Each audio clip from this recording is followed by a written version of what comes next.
Ce matin, justement, on va parler de résolution. C'est rare que je fais un message qui porte sur des résolutions en début d'année. En fait, ce n'est pas mon habitude, mais j'ai résolu de faire un message sur les résolutions en début d'année. Alléluia. Mais juste avant qu'on aille regarder quelques résolutions, on va demander au Seigneur de bénir ce temps de parole. Seigneur Jésus, nous voulons te dire que nous t'aimons. Seigneur Jésus, nous t'aimons.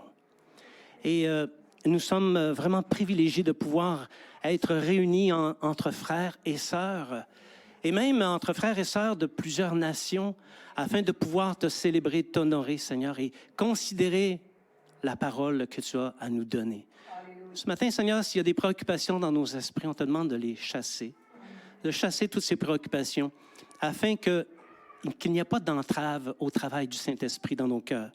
Puisses-tu, Seigneur, ouvrir tout grand nos cœurs, afin que nous puissions recevoir tout ce que tu as pour nous ce matin. Nous le demandons dans le beau nom de Jésus. Amen. Alléluia. Merci, Seigneur. Est-ce qu'il y a des personnes dans la salle qui ont pris des résolutions j'ai écrit 2002, mais c'est 2020. Est-ce qu'il y a des personnes qui ont pris des résolutions en 2020? C'est quand même intéressant. On va manger un peu moins en cours d'année, on veut perdre quelques kilos, on veut peut-être commencer une activité. On prend des résolutions et les commencements d'année on ne se le cachera pas, sont des occasions. C'est une fin de cycle et un début de cycle. C'est une occasion idéale pour prendre des résolutions. Personnellement, je n'ai jamais été quelqu'un de féru à prendre des résolutions au début de l'année, au jour de l'an. Pourquoi? Parce que je me dis, ça ne donne rien de prendre une résolution qu'on sait de toute façon qu'on ne tiendra pas. Hein?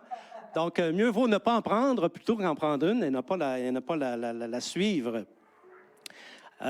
Par contre, en cours d'année, je prends des résolutions. Oui, bien sûr, parce que lorsque je lis la parole de Dieu et que je vois une vérité, le Saint-Esprit interpelle mon cœur sur une vérité, bien, je veux me l'approprier. Et je prends des résolutions. Comme par exemple, cette année, j'ai découvert que les principales sources d'émotions négatives sont le chagrin, l'irritation et la maladie. C'est quand même intéressant de voir que toutes les émotions négatives gravitent autour de ces trois groupes-là. Et il y en a un qui m'a interpellé. Un groupe d'émotions qui m'a interpellé, c'est celui de l'irritation. Parce que oui, croyez-le ou non, ça m'arrive de me laisser aller.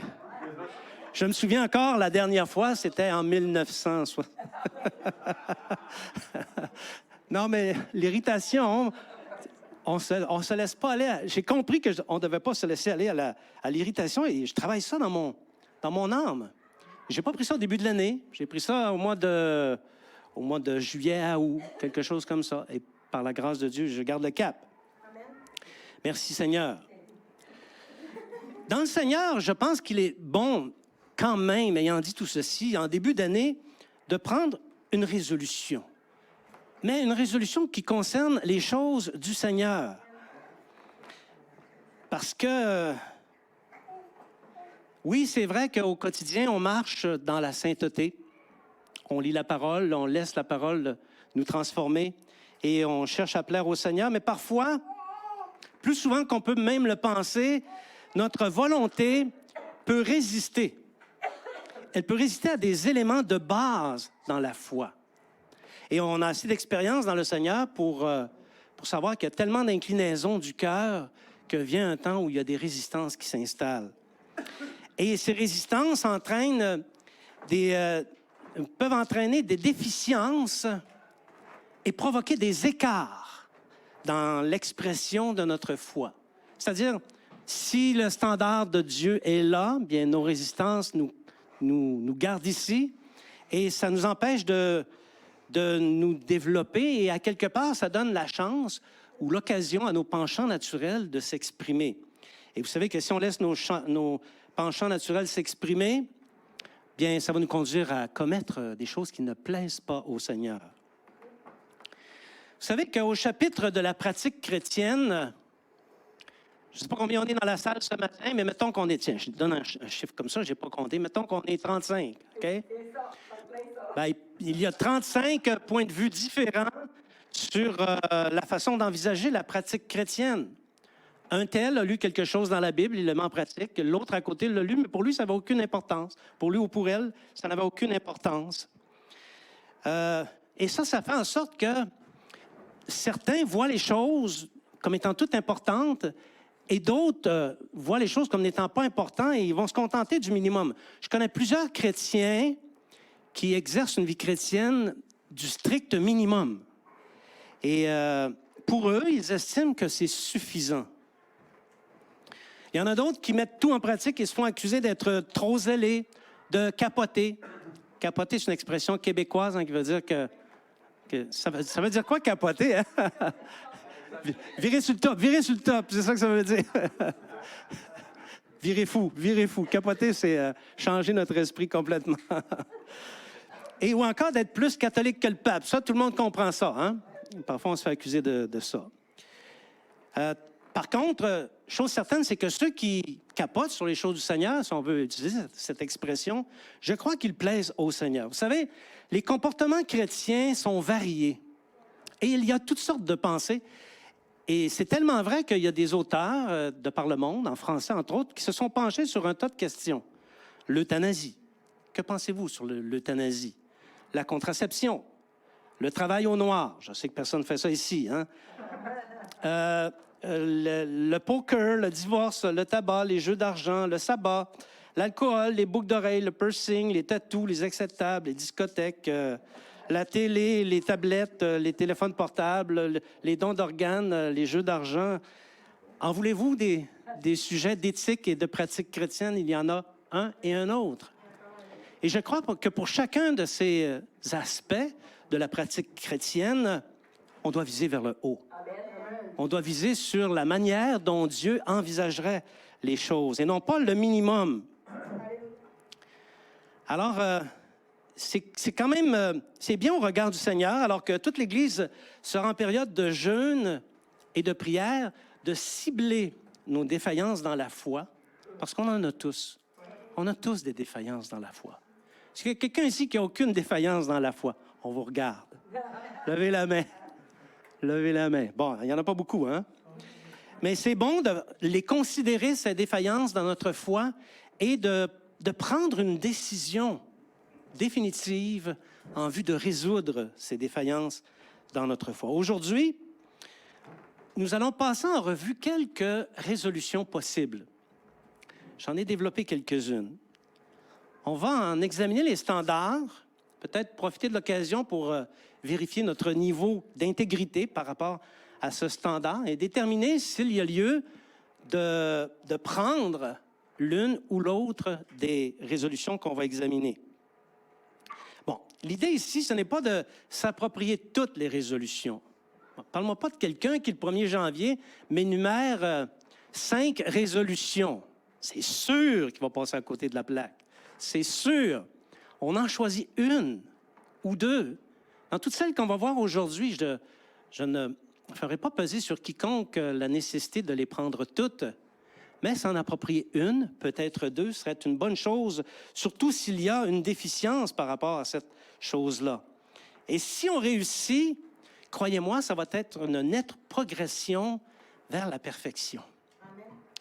Et ça va être à la gloire de notre Maître, du Seigneur Jésus, qui a dit une phrase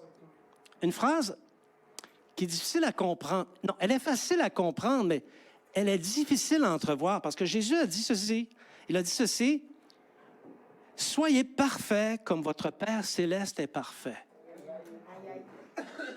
C'est facile à dire, c'est facile à comprendre, mais c'est difficile à envisager, n'est-ce pas? Je sais, il y en a plusieurs qui me regardent et disent, surtout lui c'est sûr qu'il n'est pas comme le Père, il n'est pas parfait comme le Père céleste, mais je vous retourne le compliment. OK? Parce que ça va dans les deux sens. Nous ne sommes pas parfaits comme le Père céleste est parfait, mais Jésus nous encourage à le devenir, à devenir parfait comme le Père, à la gloire de notre Père. Amen. Avant d'avancer trop profondément, peut-être on pourrait s'interroger. Qu'est-ce qu'une résolution? C'est une bonne question. Une résolution, c'est une décision ferme. Et par extension, la qualité d'une personne résolue, la fermeté, l'audace et le courage. Effectivement, c'est Quand on considère tous ces volets, on comprend mieux qu'est-ce que c'est qu'une résolution. Donc, ce n'est pas un vœu pieux, une résolution, c'est une décision ferme. C'est la raison pour laquelle, avant de prendre une résolution, réfléchis comme il faut. Parce qu'une décision est toujours le produit d'une réflexion, n'est-ce pas? Comme l'apôtre Paul le dit si bien dans 1 Corinthiens, chapitre 7, verset 37.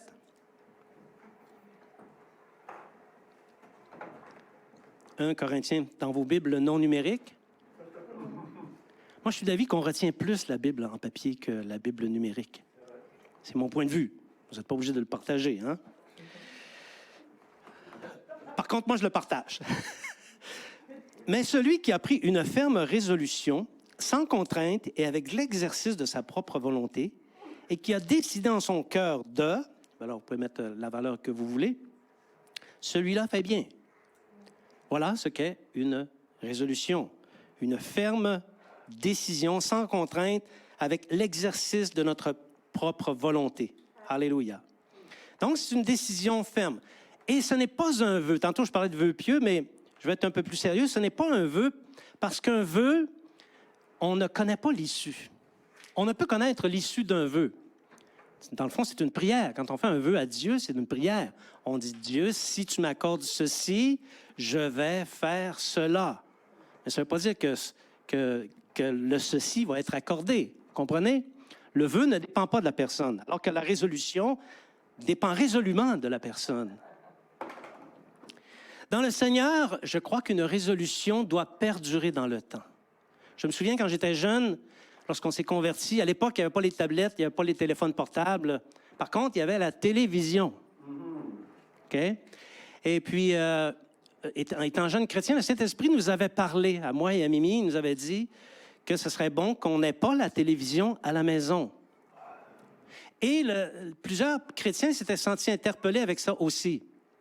Et plusieurs s'étaient débarrassés de leur télévision.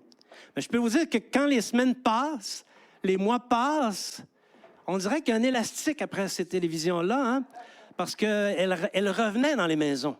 Et là, les personnes, les chrétiens, recommençaient à écouter la télévision. Et nous avons eu ce combat.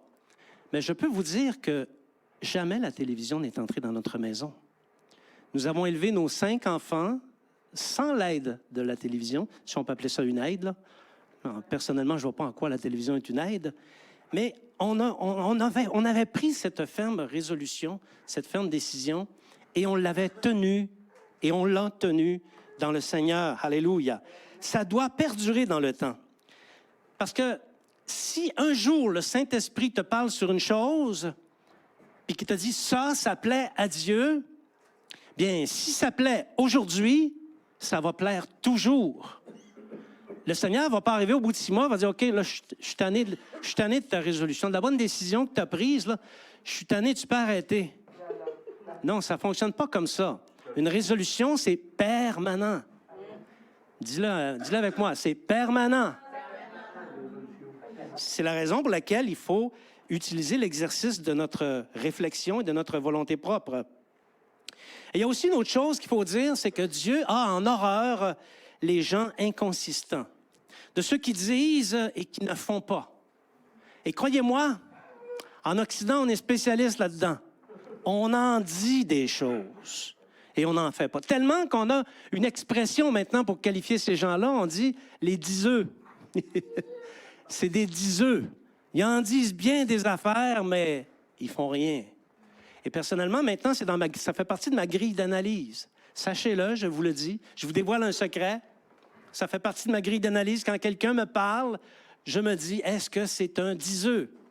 Est-ce que c'est quelqu'un qui dit pour dire, mais qui, au fond, ne fera pas, n'agira pas en conformité avec ce qui sort de sa bouche? Donc, ça déplaît. Dieu a en horreur ces personnes-là. Jacques 1, versets 7 à 8. Jacques, chapitre 1, versets 7 à 8. Qu'un tel homme, les diseux, qu'un tel homme ne s'imagine pas qu'il recevra quelque chose du Seigneur. C'est un homme irrésolu, inconstant dans toutes ses voies. Vous voyez, les irrésolus ne peuvent pas prétendre à l'exaucement de leur prière parce qu'ils sont irrésolus et inconstants et ils déplaisent au Seigneur. C'est aussi simple que ça. C'est la raison pour laquelle prendre une résolution, c'est quelque chose de grave, de sérieux. Donc, Dieu aime les gens résolus et déterminés qui avancent résolument dans les décisions qu'ils ont prises. Ça a été démontré, il y a des penseurs, on va les appeler comme ça, qui ont démontré que ça prend 30 jours pour intégrer une résolution dans nos habitudes. Tu as une mauvaise habitude, 30 jours, et la mauvaise habitude va être... Le retour à une bonne habitude va être intégré dans ton cœur, dans ton âme. C'est 30 jours. Et ça, c'est pas d'hier qu'on dit ça. Donc, les jours les plus difficiles sont les 30 premiers. Et une fois ce cap passé, la résolution est intégrée. Alléluia. Amen. Alors, sur cette base, j'ai quelques suggestions de résolution pour 2020. Pour vous, pour nous. Donc, vous allez les écouter et puis prendre une décision sur l'une ou l'autre des 8. Ou sur une ou deux, sur les 8, dépendant de ce que le Saint-Esprit fera dans votre cœur. Donc, la première résolution, je ne pouvais pas m'empêcher de passer à côté, lire la Bible à tous les jours. Bien, c'est la plus facile. C'est la résolution la plus facile. Bien, oui et non. Parce que s'il y a une place où les chrétiens se montrent particulièrement faibles, c'est dans la pratique de la lecture de la Bible. Plus on avance dans les années, et moins les chrétiens lisent la Bible. Et ce n'est pas une bonne nouvelle. J'ai rien demandé à Mme Siri, moi. Vous savez, dans notre environnement chrétien, on peut vous dire que toutes les raisons sont bonnes pour ne pas lire la Bible. Quelle est la tienne? Quelle est ta raison pour laquelle tu ne lis pas la Bible? Pense-y. Ça peut être l'occasion pour toi de prendre une résolution là-dessus. Oui, on est dans une époque où ça ne lit pas beaucoup la Bible, mais on devrait réaliser que nous sommes une époque vraiment privilégiée, de même pouvoir tenir dans nos mains une Bible. Au regard de l'éternité, si on savait quelle valeur ça a de pouvoir saisir et avoir une Bible dans nos mains, on serait moins négligent à la lire, parce que c'est un privilège de pouvoir lire la Bible. Les premiers chrétiens apprenaient les Écritures par cœur. Ils avaient une meilleure mémoire que la nôtre. Nous, aujourd'hui, c'est plus difficile de connaître la Bible. Mais les premiers disciples apprenaient les Écritures par cœur. Le Nouveau Testament n'existait pas, il n'y avait que l'Ancien Testament qui était enseigné. Et on en faisait la lecture dans les assemblées. On faisait la lecture des Écritures dans l'Assemblée parce que beaucoup ne savaient pas lire et beaucoup ne connaissaient pas les Écritures. Donc, les apôtres et les disciples en faisaient la lecture. Mais depuis l'avènement de l'imprimerie, je vous informe que la Bible, c'est le best-seller de tous les temps. Il n'y a aucun autre livre qui se vend autant que la Bible. Mais ça ne veut pas dire qu'elle est lue. OK? Elle n'est pas tant lue que ça. Malgré les enseignements qu'on entend à l'Église et malgré la tradition orale aussi, la tradition orale, ce sont des valeurs qui se perpétuent de bouche à oreille. Comme par exemple, il y a des personnes ici, que ça fait peut-être 2 ans, 3 ans que vous venez à l'Église, vous avez accepté le Seigneur, vous venez à l'Église. Il y a des choses que vous croyez, que vous pratiquez, non pas parce que vous l'avez lu dans la Bible, mais parce que vous l'avez entendu de la bouche des frères et des sœurs. C'est ça qu'on appelle la tradition orale.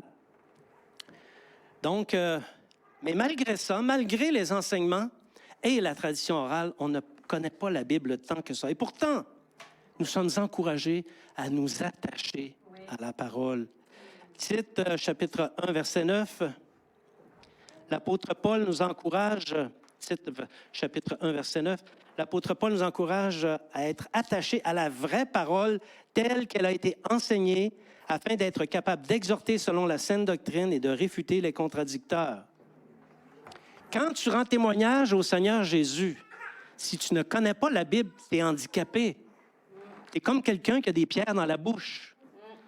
Si dans l'Église, il se lève des contradicteurs. Oh, Régent, des contradicteurs, il n'y en a pas dans l'Église. Aïe, aïe, aïe, aïe. J'en ai croisé un et un autre. Je ne suis pas devenu efficace avec la parole du simple fait de l'avoir lu, d'accord? C'est parce que je l'ai utilisé et j'en ai renversé des faux raisonnements dans le Seigneur. C'est important de la lire pour la connaître et rendre un bon témoignage, un témoignage solide, et aussi réfuter les contradicteurs. Mais je comprends que ce n'est pas donné à tout le monde de pouvoir réfuter les contradicteurs. Les déficiences liées au fait de ne pas lire la Bible sont multiples. Je vais vous en nommer quelques-uns, et ce n'est pas exclusif. Il y en a d'autres, OK? Celui qui ne lit pas ou peu la Bible n'entend pas le Seigneur lui parler. Chaque fois que je lis la Bible, le Saint-Esprit me parle. Il me dit tout un tas de choses. Il me dit quel message apporter le dimanche matin. Il me dit des choses qui ne fonctionnent pas dans ma vie. Et si je ne lisais pas la Bible, je n'entendrais pas ces choses-là. Mon cœur s'endurcirait. Celui qui ne lit pas la Bible n'apprend pas à connaître son Dieu, parce que Dieu n'est pas celui qu'on pense. Avant d'accepter le Seigneur Jésus, je pensais connaître Dieu. Et depuis que j'ai commencé à lire la Bible, je me suis aperçu que je savais rien de Dieu. Et ce Dieu, il est merveilleux. Le premier Dieu que j'ai connu, c'était un Dieu bâton, un Dieu colère, un Dieu à pas hérité, ne prend pas, ne fait pas, ne touche pas, ne goûte pas. Mais le Dieu que j'ai connu dans la Bible, c'est un Dieu extraordinaire, rempli d'amour et d'affection pour moi personnellement. Il m'a aimé personnellement. Il t'a aimé personnellement. Donc, il n'apprend pas à connaître son Dieu. Troisième effet, OK? Il ne peut correctement répondre aux accusations du diable. Combien de fois j'ai entendu quelque chose de la part du diable, un gros mensonge? Mais sachez une chose, quand le diable nous raconte un gros mensonge, ça a l'air d'une grosse vérité. Et la parole de Dieu est venue renverser ce gros mensonge. Mais si je n'avais pas lu la Bible, je n'aurais pas détecté ce vilain mensonge de ce vilain diable. Quatrième effet, il ne peut aider correctement les autres. Comment peux-tu l'encourager dans la foi si la parole t'échappe? C'est difficile. Donc, tu ne seras pas efficace dans le service du Seigneur. Tu ne seras pas aussi efficace. L'autre chose, il peine à discerner ce qui est bien de ce qui est mal. Oui, parce qu'avant d'être chrétien, il y a des choses que je pensais qui étaient bien. Quand j'ai lu la Bible, j'ai découvert que c'était mal. Et il y a des choses que je pensais que c'était mal. Et lorsque j'ai lu la Bible, j'ai découvert que c'était pas mal du tout. Ça nous aide à discerner le bien de ce qui est mal. Si tu comptes sur la société pour découvrir ce qui est bien et ce qui est mal, tu es mal barré. Parce que notre société appelle le bien mal et elle appelle le mal bien. Mais si tu lis la Bible, tu vas découvrir qu'est-ce qui est le vrai bien et qu'est-ce qui est le vrai mal. L'autre déficience, c'est que la personne va agir davantage selon la chair. Oui, parce que son esprit n'est pas transformé, son intelligence n'est pas renouvelée par la parole. Et la parole doit faire son action. Et la seule manière, c'est d'en faire la lecture sur une base régulière. 7, ultimement, et là, c'est pas mince ce que je dis, ultimement, il ampute son héritage éternel parce qu'il présente des déficiences. Quand on va arriver à notre bilan, à la fin, il va avoir une hypothèque. Il va manquer des choses. Il va manquer des investissements à notre vie dans le Seigneur. Donc, le minimum, écoutez, le Seigneur n'est pas si exigeant que ça. Par la bouche de votre serviteur, il n'est pas si exigeant que ça. Le minimum devrait être 15 minutes par jour. Minimum. En 15 minutes, tu as lu 3 chapitres de grandeur moyenne. OK? Puis dans une année, si tu fais ça tous les jours, tu as lu la Bible au complet. C'est quand même pas petit. Tu devrais te fixer pour objectif de lire ta Bible 1 fois par année. Il n'y a rien d'exigeant là-dedans. C'est vraiment important. Donc, prends la résolution de lire 3 chapitres par jour ou 15 minutes minimum. Il n'y a pas de maximum. Si tu passes la journée dans ta Bible, il n'y a pas de souci. C'est parfait, c'est numéro un. Ben, c'est sûr que si tu as manqué le travail pour lire la Bible, ça c'est une autre histoire, là. Mais tu peux lire la Bible tant que tu veux. Il n'y a pas de limitation. Et un petit truc, lorsque tu ouvres ta Bible, avant de commencer à lire, demande au Saint-Esprit de t'éclairer. Parce que c'est la parole de Dieu. Et si tu veux que Dieu te parle au travers de sa parole, il faut que tu entendes le Saint-Esprit. C'est bon? C'est avec moi? C'était la première. La deuxième, se consacrer. L'expression se consacrer, ça c'est typiquement lié au culte envers Dieu. Celui ou celle qui est consacré appartient à Dieu et il est à son service. C'est pour ça qu'on dit consacré. Romains chapitre 6, versets 13 à 14. Romains chapitre 6, versets 13 à 14. Ne livrez pas vos membres au péché comme des instruments d'iniquité, mais donnez-vous vous-même à Dieu comme étant vivants, de mort que vous étiez, et offrez à Dieu vos membres comme des instruments de justice, car le péché n'aura point de pouvoir sur vous, puisque vous êtes non sous la loi, mais sous la grâce. Or, puisque nous sommes disciples, et en vertu des Saintes Écritures, nous devrions être pleinement au service du culte à Dieu. Est-ce que tu es au service du culte à Dieu? Si ta réponse est non, tu es en déficience, tu es en écart par rapport aux attentes de la parole de Dieu. Parce que nous devons être consacrés. Christ doit être consacré dans nos vies. Dans notre adoration, lorsqu'on loue le Seigneur, lorsqu'on le prie. Dans notre famille, dans notre emploi et partout où nous nous trouvons, les gens doivent savoir que nous sommes des prêtres et des princesses. Alléluia. Au service, je te pose une question. Es-tu au service du culte à Christ ou au service de l'amour de toi-même? C'est une question assassine. Honnêtement devant Dieu, jusqu'à quel point es-tu consacré? Jusqu'à quel point appartiens-tu à Christ, à Dieu? Jusqu'à quel point tes yeux sont fixés sur les valeurs éternelles et non pas sur ce qui est temporel? Jusqu'à quel point tes yeux sont fixés sur les récompenses, parce que ça aussi c'est important. Chaque fois qu'on fait le bien, chaque fois qu'on obéit au Seigneur, on accumule quelque chose dans un compte céleste. Oui, il est caché à quelque part. On n'a pas accès pour voir quel en est le solde. J'espère qu'il n'est pas dans le négatif. Mais chaque fois qu'on fait le bien, on accumule quelque chose dans notre compte éternel. Alléluia. Nos yeux sont-ils tournés vers les récompenses? Et si ta motivation est la recherche et le développement du royaume de Dieu, alors ton cœur va être consacré. Parce que ça va ensemble. Quelqu'un ne peut pas prétendre rechercher le royaume de Dieu, rechercher à le développer s'il n'est pas consacré. Ça va ensemble. Si tu n'envisages pas ta destinée éternelle et ton compte éternel, alors c'est certain que tu es pauvre en consécration. Le standard de Christ, il est simple. C'est le don de soi comme offrande à Dieu. Le don de soi. Il a donné sa vie pour toi. Maintenant, tu donnes ta vie à Christ et ça ne doit pas être des vœux pieux. Ça ne doit pas être des paroles d'un diseux. Ça ne doit pas être des paroles dites en l'air. Tu dois véritablement offrir à Christ tes membres, tes mains au service du culte, tes jambes, ta tête, ton intelligence, ton cœur au service de la justice de Dieu qui signifie pratiquer les évangiles sans compromis. Amen. L'avantage, c'est que c'est clair. Est-ce qu'on est là? Peut-être pas. Mais c'est clair. Prends cette résolution cette année, si tu n'es pas dans le standard de Dieu, prends la résolution de te consacrer. Amen. La troisième. Aïe. Dominer sa langue. Ça, c'est une belle résolution. Proverbe, chapitre 17, versets 27 à 28. Proverbe, chapitre 17, versets 27 à 28. Ah, que c'est beau. Celui qui retient ses paroles connaît la science, et celui qui a l'esprit calme est un homme intelligent. L'insensé, même quand il se tait, passe pour sage.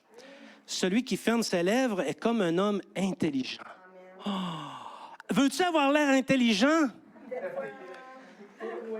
Ta boîte. Ta boîte, c'est une expression québécoise qui veut dire femme ta... Femme ta... En québécois, il y a l'adage que la culture, c'est comme de la confiture. Moins t'en as, plus tu l'étends.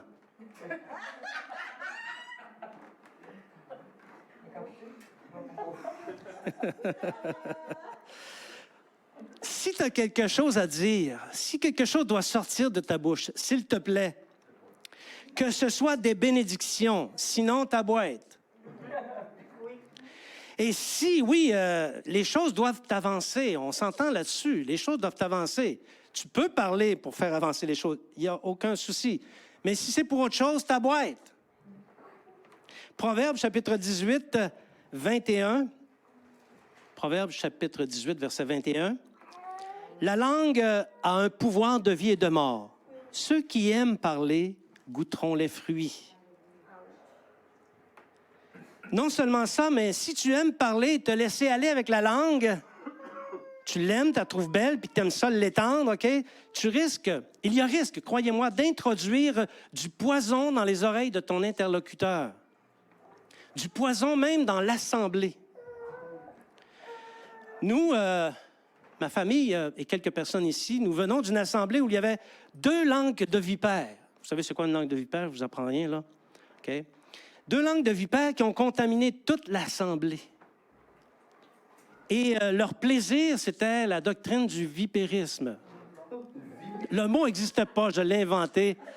Je l'ai inventé parce que c'était nécessaire de l'inventer ici, là. Donc, le plaisir à poser du venin qui se trouve dans leur bouche, dans les oreilles et dans le cœur des autres. Quelques questions. Quel est l'état de ta langue? Qu'est-ce que tu fais avec ta langue? Est-ce qu'il se trouve du poison dessus? Je me souviens un jour à La Tuque, je travaillais avec une infirmière. La Tuque, c'est loin. Heureux que je m'en souvienne, OK? Je travaillais avec une infirmière, et puis cette infirmière-là elle était vraiment méchante, et mon voisin la connaissait. Et un jour, il m'a dit, j'étais jeune, j'avais 21 ans, mon voisin m'a dit, « Régent, cette femme, je ne donnerai pas son nom, fais-lui bien attention. Elle a du poison sur la langue. » Tu sais, quand tu te fais dire ça de la part d'une personne, la réputation est faite, on s'entend. Donc, il faut faire attention à ça. Et s'assurer qu'il n'y a pas de poison sur notre langue. C'est la raison pour laquelle, dans le doute, ta boîte.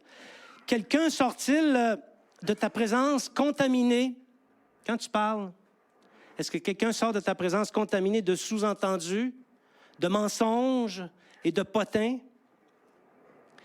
Choisir de dominer sa langue serait une excellente résolution à maintenir tout au long de la vie et non pas tout au long de l'année seulement. 4e résolution possible. Je ne vous demande pas toutes les résolutions. Choisissez-en une, celle qui vous plaira. 4e résolution, fuir les compromis. Les compromis, c'est une autre sorte de poison pour l'âme. Oui, parce que ça peut tuer l'âme. Dans un message précédent, quelques-uns ici, vous vous en souvenez, nous avions défini le compromis comme ceci. Est-ce que vous vous en souvenez de la définition du compromis? D'accord, je vais la répéter. OK? C'est tout écart entre mes actes et l'enseignement de la parole. Facile? Répétez-le. Tout écart entre mes actes et la parole. Facile? Vous le connaissez par cœur. Maintenant, vous savez par cœur qu'est-ce que c'est qu'un compromis. Faites-en pas. C'est tout. Facile, comme dit l'autre. Le compromis peut être aussi un art. L'art de relativiser. OK? Et l'art de relativiser se reconnaît notamment à des expressions similaires à celles que je vais vous donner. Quelques-unes de ces phrases que je vous donne maintenant. Ça ne s'applique plus aujourd'hui, cet enseignement. Moi, c'est autre chose. le Seigneur m'aime comme je suis. Oui, quand tu l'as accepté. Mais c'est sûr que si après 10 ans, tu es exactement comme tu étais quand tu l'as accepté, pas sûr qu'il t'aime encore. OK? Mais non, mais on entend ça. Le Seigneur m'aime comme je suis. Ou encore, une vérité de la parole et on entend, j'en ai pas eu la conviction. J'ai pas reçu la conviction du Saint-Esprit. Ou encore, le Seigneur ne me l'a pas montré. Etc., etc., etc., etc. Vous en connaissez, vous en entendez. Ce genre de phrase agit, ça ne laisse pas les auditeurs indifférents. Ça agit en deux temps. Premièrement, quand tu entends une phrase comme celle-là, ça met un terme à la discussion. Fini, période, terminé, on passe à un autre appel. Bien, qu'est-ce que tu veux rajouter? Le Seigneur ne me l'a pas montré. Le Saint-Esprit ne m'a pas pisté là-dessus. Qu'est-ce que tu veux répondre à ça? Ça met fin à la discussion. Le deuxième effet, elles évacuent la vérité pour laisser place au penchant naturel relativisé. Tu as spiritualisé un penchant naturel. Est-ce que tu as accompli la volonté de Dieu? Est-ce que ça plaît au Seigneur? Non. Le compromis, c'est une autre forme de poison pour l'âme. Et voici comment fonctionnent les compromis. Le compromis fonctionne de la façon suivante, c'est qu'on est placé face à une vérité, soit une vérité qu'on a entendue, qu'on entend, ou soit une vérité qu'on lit dans la Bible, d'accord? Et ensuite, le Saint-Esprit explique à mon cœur la dimension de cette vérité. Et ensuite, la dimension entre en conflit avec un comportement qui me plaît. C'est comme ça que ça fonctionne, le compromis. Et là, il y a une réflexion qui s'ensuit et une décision tacite. C'est-à-dire, tu ne vas pas l'écrire sur papier, tu ne vas pas l'envoyer sur Internet par messagerie électronique, mais dans ton cœur, c'est réglé. Okay? Décision tacite qui s'exprime par l'une ou l'autre de ces quelques phrases qu'on a nommées tout à l'heure, et ainsi la vérité devient relativisée. C'est la lunette de tes penchants naturels. Il n'y a aucune transformation là-dedans. Il n'y a aucun Saint-Esprit. Le compromis, poison de l'âme. Donc, dans les deux cas, okay, dans les deux cas que je viens de nommer, les deux façons que ça se produit, les compromis vont activer des réprimandes. Et ces réprimandes, de la part de Dieu, on peut les vivre ici-bas. Il y a des choses qui nous arrivent dans notre vie chrétienne parce qu'on est dans le compromis.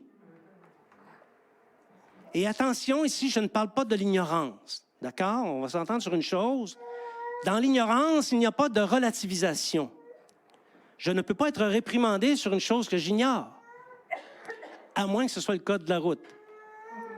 Si c'est le code de la route, je vais l'avoir l'étiquette. Même si je ne suis pas au courant, je vais avoir l'étiquette. Donc, Psaume, chapitre 19, verset 12.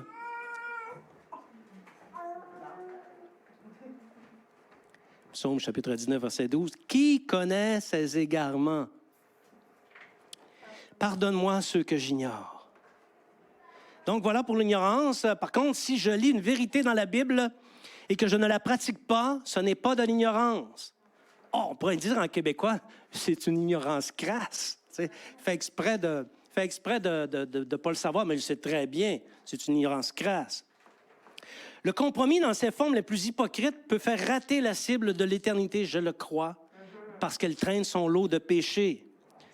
Et notamment parce que ceux qui sont dans le compromis ne voient pas l'éternité comme une cible, n'ont pas conscience de leur compte de banque éternelle. Plusieurs personnes non-croyants et plusieurs chrétiens aussi croient qu'ils vont pouvoir passer des sapins à Dieu. Passer un sapin, on est obligé d'expliquer nos expressions, mais qu'est-ce que ça veut dire passer un sapin? Conter une histoire? C'est ça? OK. Bien, ils pensent que Dieu est un pantin. Mais c'est loin d'être un pantin. Il est juste, Dieu est juste, et ses commandements font force de loi pour tous. Tu peux les croire, ils font force de loi pour toi. Tu peux ne pas les croire, ils sont force de loi pour toi quand même. Parce que Dieu est le même, il ne fait aucune exception de personne. Par contre, si tu ignores sa justice et ses commandements, en cours de route et à la fin, pourquoi Dieu se préoccuperait de toi si tu t'es pas préoccupé de son royaume, si tu t'es pas préoccupé de lui-même, si tu l'as pas prié, si tu n'as pas consulté sa parole, si tu n'as pas été avec les frères et les sœurs, pourquoi il s'occuperait de toi? Est-ce que tu ne seras pas mesuré à la mesure dont tu te seras servi? Donc, de notre vivant détermine ce qu'il va y avoir dans notre éternité. Et c'est pendant qu'on vit qu'on doit le faire. Abandonnons, alléluia, les compromis. Fuyons même les compromis. Donc, c'est une belle résolution à prendre, fuir le compromis. Maintenant, je te donne un truc. Tu vas dire, Jean, ça a l'air facile pour toi. Ah oui, moi, tout est facile. Bon, moi, vous saviez comment, là? Mais je vais te donner un truc pour abandonner le compromis. Je lis, je fais. J'apprends, je fais. Aussi simple que ça.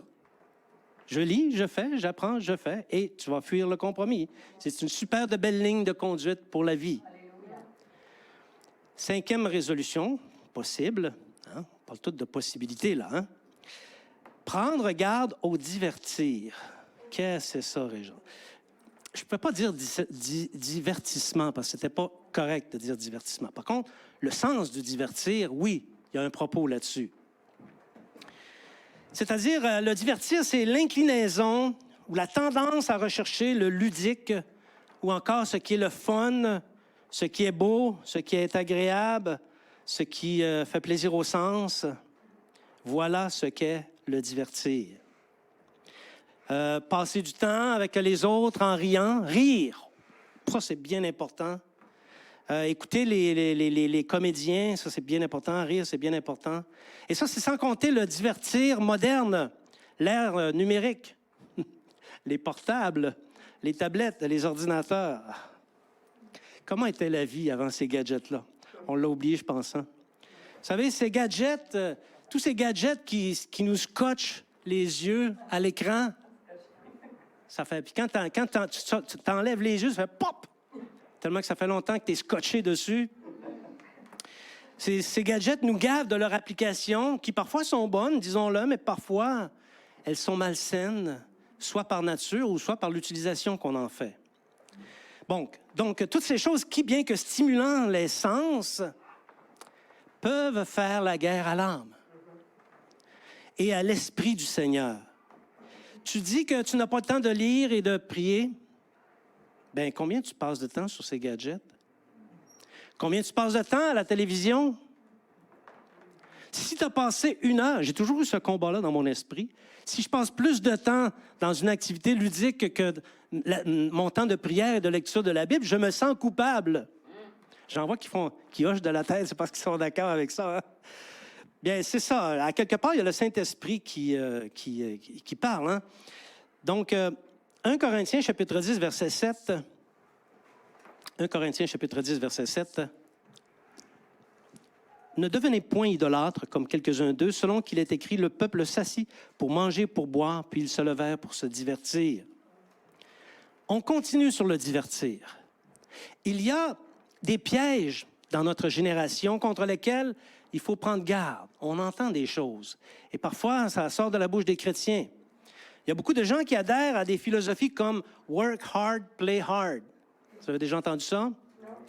Des philosophies comme « il n'y a pas de mal à se faire du bien »,« Dieu a créé le plaisir, ayons-en », etc., etc., etc. Oui, le Seigneur aime à nous bénir.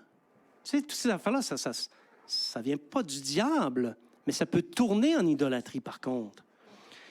Il aime nous bénir et il aime qu'on profite de ses largesses. Toutefois, il les conditionne.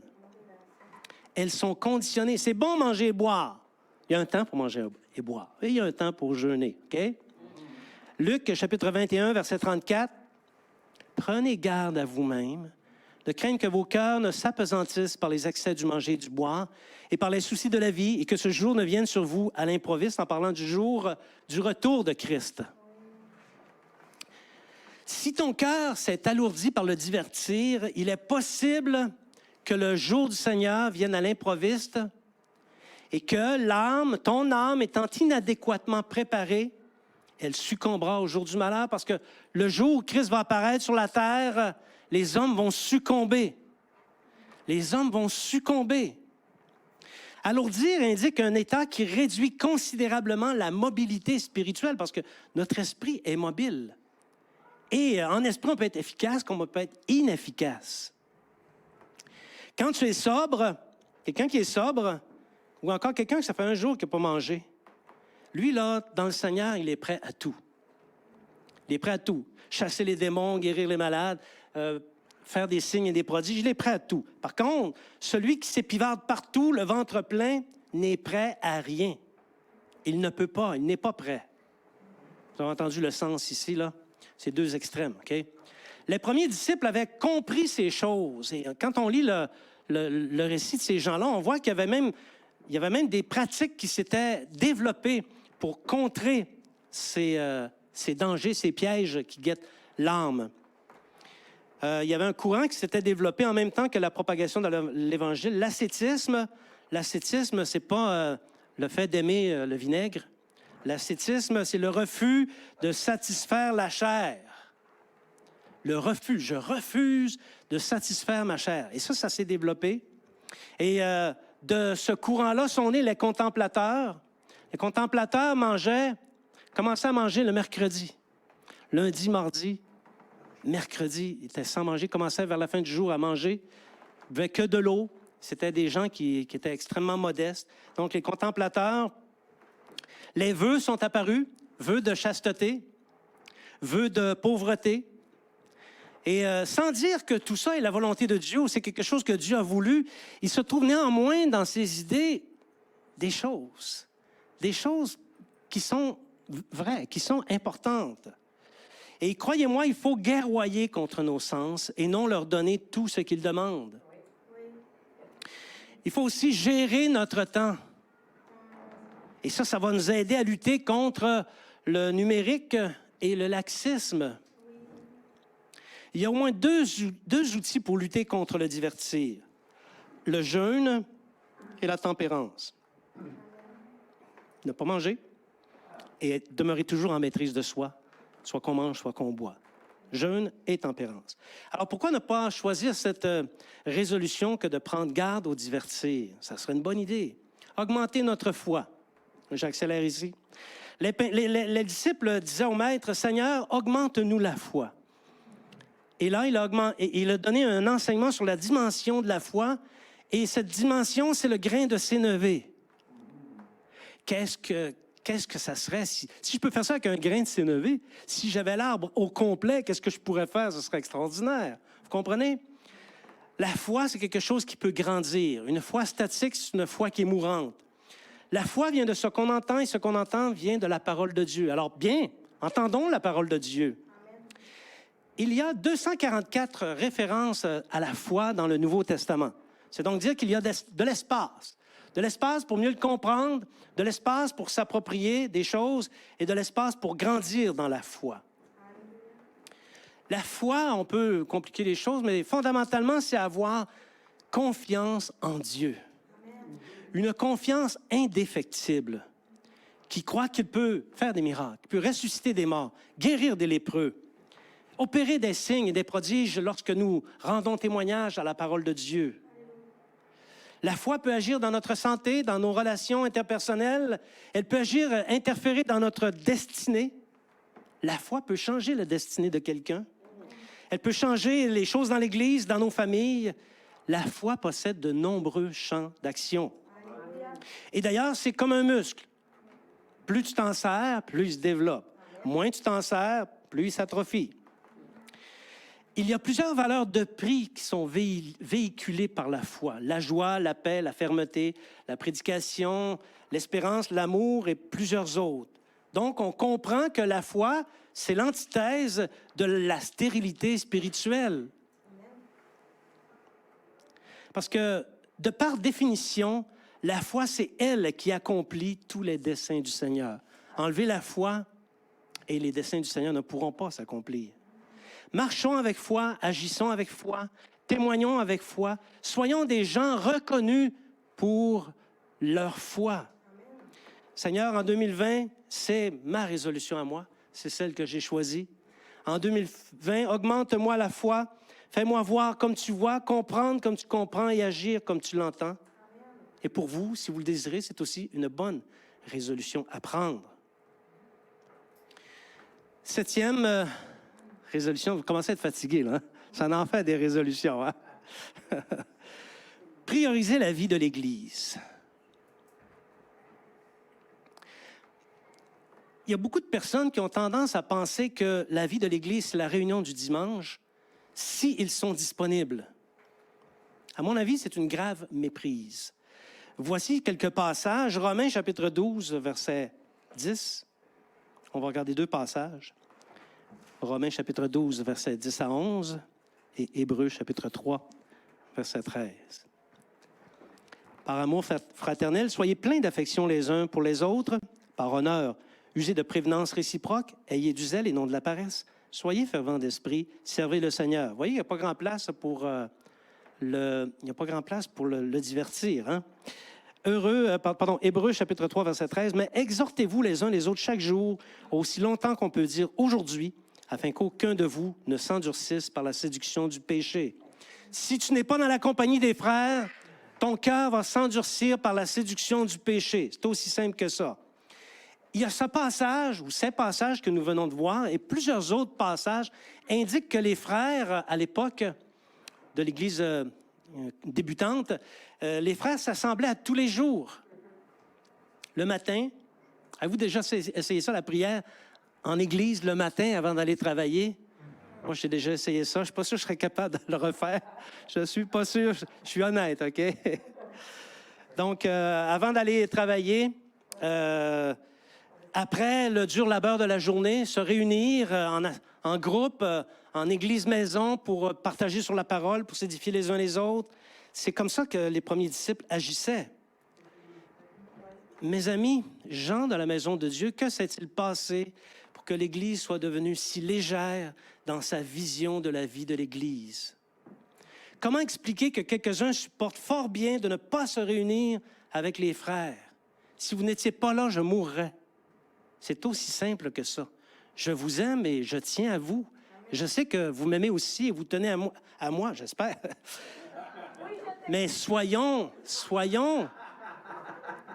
approprions-nous la vie de l'Église. Toi, tu as un parti pris, c'est pas pareil.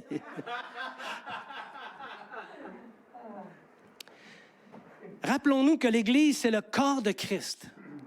Et négliger le corps, c'est négliger Christ lui-même. C'est comme être marié et abstinent.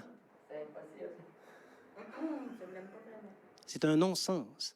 C'est un illogisme.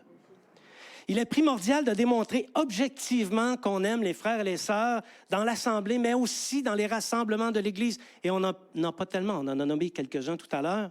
Les groupes agapés. Groupe agapé, c'est l'exercice de l'Église à la maison, avec un groupe d'amis. Il se passe des belles choses dans les groupes agapés qui vont redébuter après la semaine de jeûne et de prière. Okay? Les réunions de prière. Les réunions de prière. Gens dans la maison de Dieu, vous n'êtes pas aux réunions de prière. Je suis obligé de vous le dire. Ça peut porter à confusion, là, Les déjeuners où on amène quelqu'un pour entendre la parole de Dieu, c'est primordial. Et toutes les autres activités de l'Église. Soyons ensemble. Nous sommes le corps de Christ. Amen. Vous savez, si les anciens sont en souffrance de voir les disciples fuir les réunions de l'Église, qu'en est-il de Christ lui-même? Est-il possible que Christ soit dans la souffrance? Donc, en 2019, je sais que ça a été un thème récurrent, mais est-ce que 2020 serait une bonne occasion de corriger le tir? De prendre la résolution de mettre en priorité les activités de l'Église sans pour autant négliger les rencontres entre amis, sans négliger les autres choses. Prends cette résolution, inscris-la, grave-la avec des lettres du sang de l'agneau sur ton cœur pour t'en souvenir et de démontrer par ton empressement ton zèle nouveau pour le corps de Christ et non pas uniquement la réunion du dimanche matin si tu es disponible. Il y a tellement de bienfaits de rattacher à cette résolution. Et ça, c'est sans compter que celui qui fait ça va s'attirer la faveur de Dieu, sa grâce et ses bénédictions, Sa vie va prospérer, son âme va prospérer. Des soucis, il n'en aura plus. Amen. Alléluia. Peut-être que le diable aurait pas mal moins d'emprise sur nous si nous étions plus souvent ensemble. Et d'ailleurs, je vais te dire, si tu fais des activités de l'Église ta priorité, tu vas avoir un nom et une réputation, non seulement aux yeux des hommes, mais aussi auprès des anges de Dieu qui vont confesser ton nom à Dieu. Et même Satan va te fuir. Il va te lâcher les baskets. Alors, est-ce que c'est intéressant? Oui. Choisis cette résolution. Le dernier, non le moindre, honorer les 10 commandements. Belle résolution à prendre. Ça aussi, ça a été un thème récurrent en 2019. Et je ne vais pas tout redire ce qui a été dit là-dessus. Hein, je sais que vous vous en souvenez. D'autant que nous avons fermé l'année avec l'exhortation du respect des 10 commandements. Saviez-vous une chose? Saviez-vous qu'il est complètement anormal que l'Église soit forcée de prêcher le respect des commandements de Dieu aux disciples? Nous devrions être les promoteurs des commandements de Dieu. Les gens devraient voir dans notre vie qu'on respecte les commandements de Dieu. Or, nous prêchons le respect des commandements de Dieu. Pourquoi? Parce qu'ils sont transgressés. Par les gens du monde? Non, par les gens de l'Église. Après la visitation du Saint-Esprit et le pardon de nos péchés, le respect des commandements de Dieu, c'est le fondement de l'Église. Tiens, ma vie, j'ai une petite job pour toi. Il n'y en a que 10. Il ne nous en a pas donné 250 000. 10. Facile à respecter.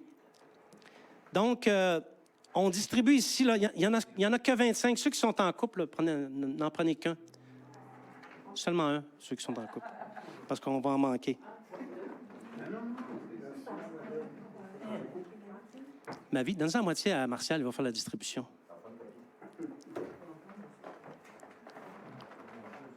Merci. Donc, apprends les commandements de Dieu. Mais surtout, mets tous tes efforts pour les pratiquer, les respecter sans rechigner. Tu n'as pas à dire « je ne suis pas d'accord avec ça ». Tu n'as pas à discuter les commandements de Dieu. On ne discute pas les commandements de Dieu. Les Israélites l'ont fait dans le désert. Ils sont tombés par dizaines et par centaines de milliers. Ils sont tous morts, effectivement. Oui, peut-être qu'il peut y avoir un point plus difficile pour toi. Comme je disais, demande au Seigneur s'il y a un point plus difficile. Demande au Seigneur de te le pardonner et surtout, demande-lui de t'aider à corriger le tir. Il comprend, il y a des choses qu'il comprend quand même. Ce n'est pas un Dieu de feu et de colère. Il va t'aider s'il voit que tu es sincère. Bon, celui qui ne respecte pas les 10 commandements n'ira pas nécessairement en enfer, bien que je ne sois pas Dieu, et ce n'est pas moi qui juge. Okay? Sauf que si la personne démontre par le témoignage de l'Esprit qu'ils sont inscrits dans son âme et qu'il fait ce qu'il faut pour les respecter, il va recevoir l'approbation et de son vivant, il va réussir à respecter les 10 commandements de Dieu. Amen. Qui se fout des commandements de Dieu, certainement ira rejoindre le sort, les lieux réservés aux ennemis de Dieu.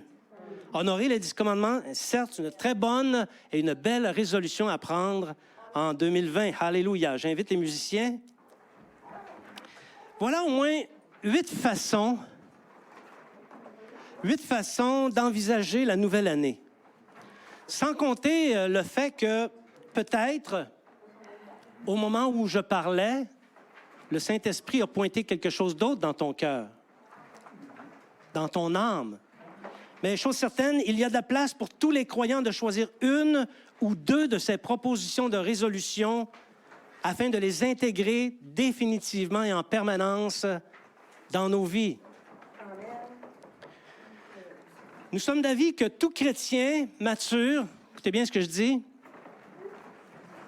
vous les apprendrez par cœur chez vous, écoutez bien ce que je dis, nous sommes d'avis que tout chrétien mature possède ces 8 attitudes de cœur.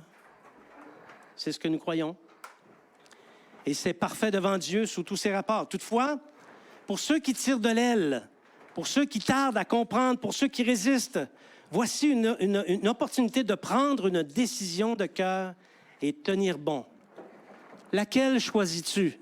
Lire la Bible à tous les jours, se consacrer, dominer sa langue, fuir les compromis, prendre garde au divertir, augmenter notre foi, prioriser la vie de l'Église, honorer les 10 commandements. Laquelle choisis-tu? Prends-en une pour l'honorer, pour honorer cette résolution dans ta vie et fais-le par amour pour le roi des rois, non pas parce que Régent l'a dit, fais-le parce que tu aimes ton Dieu. Amen. Je vous invite à vous lever.